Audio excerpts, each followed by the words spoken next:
دوستو قرآن پاک میں سورہ طلاق کی آیت نمبر 12 میں اللہ تعالیٰ فرماتے ہیں اللہ وہی ہے جس نے 7 آسمان اور انہی کی طرح زمین بھی اپنی ہی قدرت و حکمت سے پیدا کی۔ اسی طرح سورہ بقرہ کی آیت نمبر 29 میں اللہ تعالیٰ فرماتے ہیں وہی تو ہے جس نے سب چیزیں تمہارے لیے جو زمین میں ہے پیدا کی، پھر آسمان کی طرف متوجہ ہوا تو اس کو ٹھیک 7 آسمان بنا دیا اور وہ ہر چیز سے خبردار ہے۔ اس آیت مبارکہ سے واضح ہو جاتا ہے کہ وہ آسمان جسے ہم آج تک اپنی ظاہری آنکھوں سے دیکھتے ہیں وہ محض ایک آسمان تک محدود نہیں ہے، بلکہ اسی سے ملتے جلتے 6 آسمان اور کائناتیں موجود ہیں جو ہماری نظروں اور سوچ سے بہت دور دور ہے۔ بالکل اسی طرح 7 زمینوں کا بھی ذکر کیا گیا ہے جو ایک صاحب عقل کے دماغ میں یہ سوال ضرور پیدا کر سکتی ہے کہ تہ بتہ 7 آسمانوں سے اور 7 زمینوں سے دراصل مراد کیا ہے؟ کیا ہماری اس کائنات کی طرح اور کائناتیں بھی وجود رکھتی ہیں جہاں ہم انسانوں جیسی یا کوئی اور مخلوق بستی ہے اور وہاں پر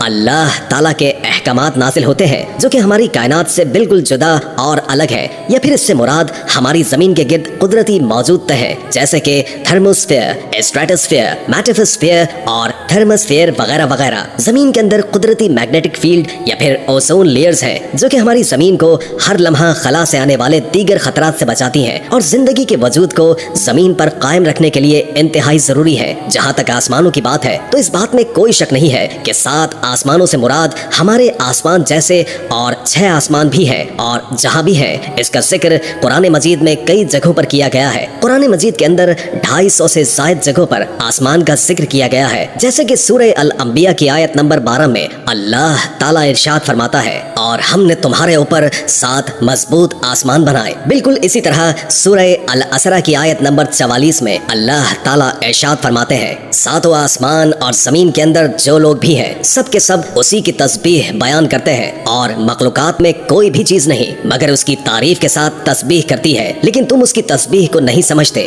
بے شک وہ بردبار غفار ہے۔ یعنی کہ خالق کائنات نے صرف ایک نہیں بلکہ 7 کائناتیں 7 جہاں بنائے، اور انہی کائناتوں کے اندر اسی طرح کی کئی اور زمینیں موجود ہیں جہاں پر کئی نامعلوم مخلوقات آباد ہو سکتی ہیں، جیسے کہ حضرت آدم علیہ السلام کے زمین پر آنے سے پہلے زمین پر جنات آباد تھے۔ اسی طرح نبی کریم صلی اللہ علیہ وآلہ وسلم کا سفر معراج اس بات کا واضح ترین ثبوت ہے کہ جب آپ صلی اللہ علیہ وآلہ وسلم براق پر سفر کرتے ہوئے حضرت جبریل علیہ السلام کے ساتھ تمام آسمانی راستوں کو آپ صلی اللہ علیہ وآلہ وسلم نے پار کیا، جس کے اندر 7 آسمان بھی شامل ہے۔ آپ نے پہلے آسمان پر جس کا نام رقیہ ہے اور یہ دودھ سے بھی زیادہ سفید ہے، یہاں پر حضرت آدم علیہ السلام سے ملاقات کی۔ پھر دوسرا آسمان جس کا نام فیدوم یا معون ہے اور یہ ایسے لوہے کا بنا ہے جس سے شعائیں پھوٹتی ہیں، یہاں پر حضرت عیسیٰ اور یحییٰ علیہ السلام سے ملاقاتیں کی۔ جبکہ تیسرا آسمان جس کا نام ملکوت ہے اور یہ تانبے کا بنا ہے، یہاں پر حضرت یوسف علیہ السلام سے ملاقات کی۔ چوتھا آسمان جسے زہرا کہتے ہیں اور یہ سفید چاندی سے بنا ہے، یہاں پر حضرت ادریس علیہ السلام سے ملاقات کی۔ پانچواں آسمان جسے مزینہ کہتے ہیں اور یہ سرخ سونے کا بنا ہے، یہاں پر حضرت ہارون علیہ السلام سے ملاقات کی تھی۔ چھٹا آسمان جس کا نام خالصہ ہے اور یہ چمکدار موتیوں سے بنا ہوا ہے، یہاں پر حضرت موسیٰ علیہ السلام سے ملاقات کی۔ اور ساتویں آسمان جس کا نام لائبہ یا دامیہ ہے اور یہ سرخ یاقوت سے بنا ہے، یہاں پر حضرت ابراہیم علیہ السلام سے ملاقات کی۔ اور اسی جگہ پر بیت المعمور بھی موجود ہے، یعنی کہ زمین پر موجود خانہ کعبہ کی طرح اسی کے اوپر آسمان میں بھی ایک خانہ کعبہ موجود ہے جس کا ہر وقت 70,000 فرشتے طواف کرتے رہتے ہیں، اور جو ایک بار طواف کر لے دوبارہ اس کی زندگی بھر باری نہیں آتی۔ انہی 7 آسمانوں کے اوپر جنت اور جہنم موجود ہے، اور جنت کا ہر ایک درجہ ایک سیارے کی صورت میں موجود ہے۔ اسی طرح جہنم کے بھی 7 درجے ہیں، یعنی کہ 7 سیارے یا 7 پلانٹ، جس کے اوپر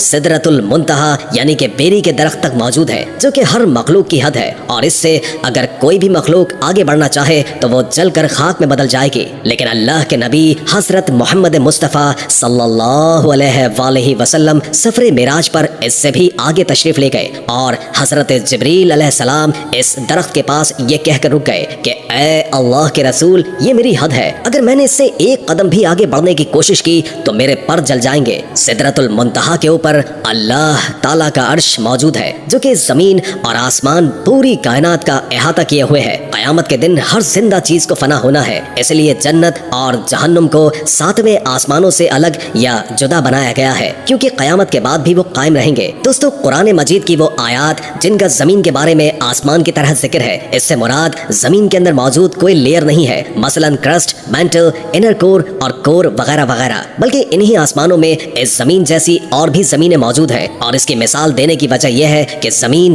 زندگی کی علامت ہے، اور انسان بھی صرف اسی کے بارے میں جانتے ہیں۔ جب انسان کی موت کا وقت قریب آتا ہے تو اس کی روح کو ہر ایک آسمان کے دروازے سے گزر کر عالم ارواح کے اندر لے جایا جاتا ہے، جہاں پر قیامت تک آنے والی تمام روحیں انتظار کرتی ہیں۔ ہر ایک آسمانی دروازے پر نگہبان فرشتے موجود ہیں اور اس روح کا حسب نسب پوچھتے ہیں اور پھر اس کے بعد اس دروازے سے گزرنے دیتے ہیں، جیسے کہ سفر معراج میں حضرت جبریل علیہ السلام نے حضرت محمد مصطفیٰ صلی اللہ علیہ وآلہ وسلم کا ہر آسمان پر تعارف کروایا، اور ان نگہبان فرشتوں نے خوش آمدید کہہ کر دروازے کھول دیے۔ حدیث مبارکہ کا مفہوم ہے کہ پہلے آسمان کے مقابلے میں دوسرا آسمان اتنا بڑا ہے جیسے کسی صحرا کے اندر ایک انگوٹھی موجود ہو۔ ایک بڑے صحرا کے اندر موجود ایک انگوٹھی کی کیا حیثیت ہو سکتی ہے آپ بخوبی جانتے ہیں، یعنی کہ نہ ہونے کے برابر۔ اور اسی طرح ایک اور جگہ پر فرمایا کہ دوسرا آسمان پہلے آسمان کی نسبت اتنا بڑا ہے کہ دوسرے آسمان کو صحرا سمجھ لو اور پہلے آسمان کو ایک انگوٹھی جو اس صحرا کے اندر موجود ہے۔ اور اسی طرح 7 آسمانوں کے بارے میں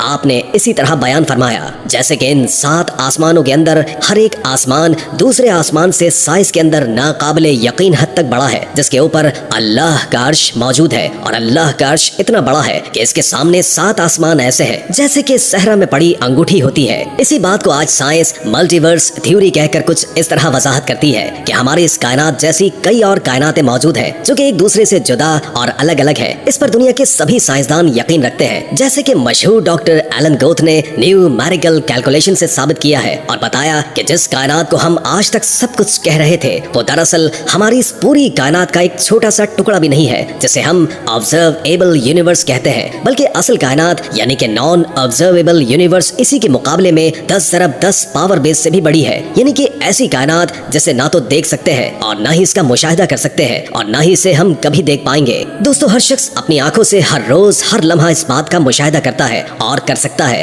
کہ اس کے سر پر یہ بلند و بالا آسمان چھت کی مانند بغیر کسی ستون کے قائم ہے۔ کہ دنیا میں آج تک کسی انسان نے ستون کے بغیر کوئی عمارت قائم کی ہے؟ اور کیا انسانی عقل اس کا تصور کر سکتی ہے؟ اور کیا ایسا ممکن ہے؟ لیکن اللہ کرنے والا ہے اور وہ بہت بڑی قدرت و طاقت کا مالک ہے۔ کیا اللہ کے بارے میں تمہیں شک ہے جو آسمان اور زمین کا پیدا کرنے والا ہے؟ سورہ بقرہ آیت نمبر 21 اور 22 میں اللہ تعالیٰ فرماتے ہیں، اے لوگو، اپنے اس رب کی عبادت کرو جس نے تمہیں اور تم سے پہلے کے لوگوں کو پیدا کیا، یعنی کہ تم پرہیزگار بن جاؤ، جس نے تمہارے لیے زمین کو فرش اور آسمان کو چھت بنایا اور آسمان سے بارش کو برسایا، پھر اس سے تمہاری روزی کے لیے پھل نکالے، بس جانتے بوجھتے اللہ کے لیے شریک مقرر نہ کرو۔ اسی طرح سورہ انبیاء کی آیت نمبر 32 میں اللہ تعالیٰ کا فرمان ہے، اور ہم نے آسمان کو محفوظ چھت بنایا لیکن لوگ اس کی نشانیوں سے منہ موڑتے ہیں، یعنی کہ اللہ کی قدرت کی عظیم نشانیوں میں غور و تدبر نہیں کرتے بلکہ اس سے منہ موڑے گزر جاتے ہیں۔ دوستو، قرآن کریم میں ہر چیز کی اللہ تعالیٰ نے وضاحت فرما دی ہے، ہر ایک چیز کے بارے میں ہمیں بتا دیا ہے۔ سائنس آج اس پر تجربے کرے، مشاہدات کرے، کامیاب ہو یا نہ ہو، لیکن آج سے 1400 سال پہلے